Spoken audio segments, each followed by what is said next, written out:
وہ پیارے ہیں ان کو، ان کے مرشد ہیں عمران خان، وہ کہہ سکتے ہیں. پھر ان کے سامنے ایک بڑا مجمع تھا، پھر لندن میں تھے، جو مرضی کہہ سکتے ہیں، وہاں تو لندن میں رہنے والے بہت کچھ کہہ رہے ہیں. اچھا بہرحال یہ جو معاملات ہے یوٹیوبرز کا، یہ بھی سلسلہ ہوگا. پھر دوسری جانب جو ہے عزم استحکام، یہ پہلے ایپیکس کمیٹی میں فیصلہ ہوا.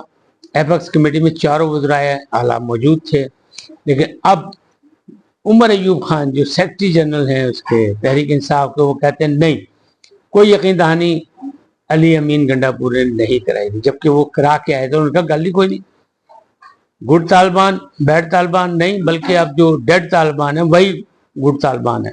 اس طرح انہوں نے باتیں کی. اور اب وہ جو ہیں وہ ایک آل پارٹیز کانفرنس کر رہے ہیں اور کہہ رہے ہیں نہیں جی.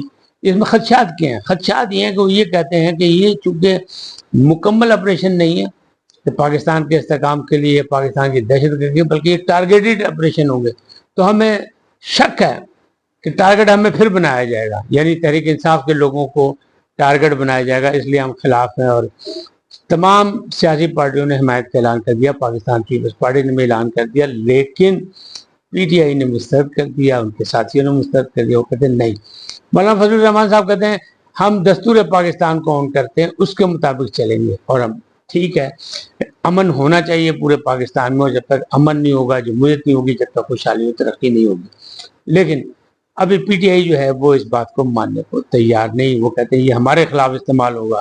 ہمارے لیڈروں کو پہلے ہی جو آئے تھے منظر عام پر کے پی کے میں، اب اس آپریشن کے بعد پھر انہیں روپوش ہونا پڑ جائے گا. تو یہ معاملات تو ہے نا، خدشات تو موجود ہیں، لیکن چونکہ پاکستان میں امن قائم کرنا ہے، پہلے بھی ہم نے اس کی بڑی قیمت ادا کی تھی اور اب بھی ہم بڑی قیمت ادا کرنے کو تیار ہیں. لہٰذا یہ کام تو ہونا ہے، ورنہ آپ کو پتہ ہے کہ پھر کاروبار، سرمایہ کار سب بھاگ جاتے ہیں، پھر کوئی چیز نہیں قابو میں آتی. اور معاشی صورتحال فرسٹ ایجنڈا ہے اس حکومت کا بھی، اسٹیبلشمنٹ کا بھی، سب کا، پوری قوم کا بھی. کیونکہ معاشی صورتحال بہتر ہوگی تو پھر عوام کی صورتحال بہتر ہوگی، پاکستان کی صورتحال بہتر ہوگی. اچھا فل کورٹ جو فیصلہ کرنے جا رہا ہے مخصوص نشستوں کا، اس میں شور مچ رہا ہے. ایک طرف سنی اتحاد کونسل کا، دوسری طرف تحریک انصاف کا. ایک پارٹی جو ہے وہاں پہ دو ججز جو ہیں وہ آپس میں ڈیوائیڈ لگتے ہیں، دو گروپ لگتے ہیں. ایک گروپ جو ہے جب بھی بلہ آتا ہے تو اس کے غصہ کھاتا ہے، اس پہ بات کرتا ہے کہ یہاں بلہ کہاں سے آ گیا.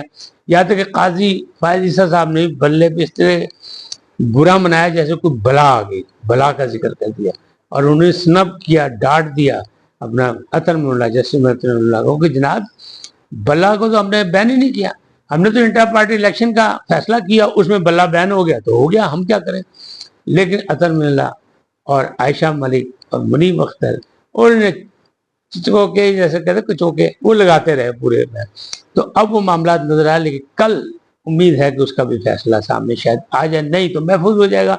اکثریتی فیصلہ جو ہے وہ لگتا یہی ہے کہ الیکشن کمیشن نے چونکہ ٹھوس اپنا دلائل دیے ہیں، تمام چیزیں کی ہیں کہ سنی اتحاد کونسل نے نہ کوئی لسٹ جمع کرائی، نہ وہ پارلیمانی پارٹی تھی الیکشن سے پہلے، آزاد حیثیت سے الیکشن لڑا سب نے، بعد میں وہ شامل ہوئے، لہٰذا ان کا حق نہیں ہے. اور جو سیٹیں ملتی ہیں وہ متناسب نمائندگی بھی، تو متناسب نمائندگی اسی کو ملے گی جو پارلیمانی پارٹی ہوگی. اب معاملات آتا ہے کہ جب یہی معاملات ہیں تو پھر کیسے سیٹیں ملیں گی کہ پارلیمانی پارٹی. اچھا شیر افضل مروت اور یہ جو 48 گھنٹوں والی بات، 48 گھنٹے کی بات تو سیدھی سیدھی ہے کہ اس لیے کہا جا رہا ہے کہ یہاں عدت میں شدت کا فیصلہ آ جائے گا، کیونکہ وہ 27 پہ باؤنڈ ہے، اسلام آباد ہائی کورٹ نے کیا ہوا ہے، دوسری طرف یہ فل کورٹ بیٹھا ہوا ہے، اس کے بھی معاملات ہیں کہ یہ بھی شاید اس کا فیصلہ بھی آ جائے. تو اس لیے 48 گھنٹوں میں بڑی وہ کہتے ہیں شدت پیدا ہوئی ہے سیاسی انگل. دوسری جانب جو بجٹ اجلاس ہو رہا ہے اس میں اسی طرح ہی بات چیت ہو رہی ہے جیسے کہ فل کورٹ میں ہوا نا، کہ مقدمہ تھا سنی اتحاد کونسل مخصوص نشستوں کا، گفتگو ہو رہی ہے تحریک انصاف پہ. بالکل اسی طرح بجٹ اجلاس میں، بجٹ اجلاس ہے بجٹ کا، گفتگو ہو رہی ہے باقی معاملات پر. یعنی 98% لوگوں نے گفتگو جو ہے تو دوسرے معاملات پہ کی، ایک دوسرے پہ تنقید کی، ایک دوسرے کی ٹانگیں کھینچی، شور شرابہ، ہنگامہ آرائی کی.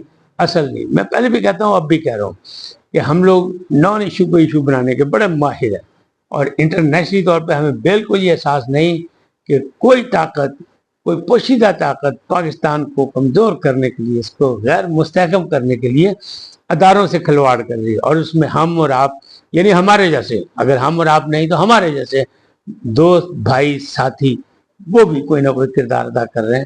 تو ہمیں اپنے انداز بدلنے ہوں گے پاکستان کی ترقی کے لیے، خوشحالی کے لیے، قوم کے ریلیف کے لیے.